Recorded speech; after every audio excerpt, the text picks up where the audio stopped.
Hello అండి.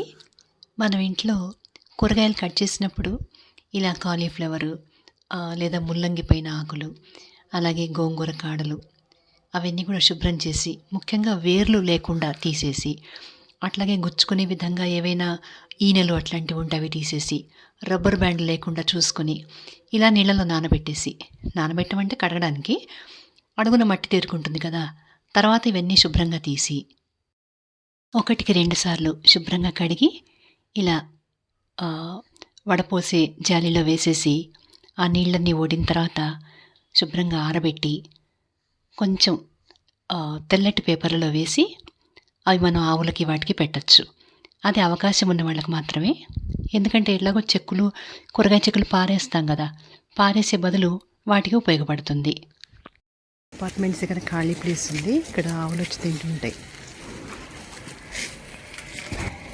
ఇది అవకాశము ఉన్న వాళ్ళకు మాత్రం, అది ఇంట్రెస్ట్ ఉండి, టైం ఉండి, ఓపిక ఉన్న వాళ్ళు చేయొచ్చు ఇలా.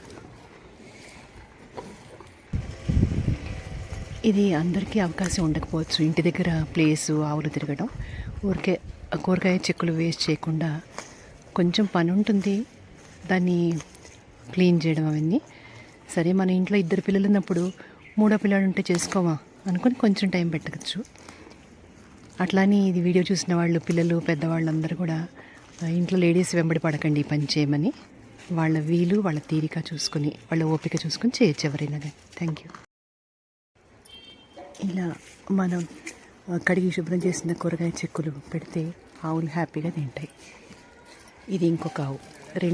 రెండావులకి కూడా విడివిడిగా తీసుకొస్తే దూడలు పోట్లాడతాయి ఒక్కొక్కసారి. అందుకని విడివిడిగా వాటికి పెడితే అవి తినేస్తాయి హ్యాపీగా. ఇది వీలు, అవకాశం ఉన్నవాళ్ళు చేయొచ్చు.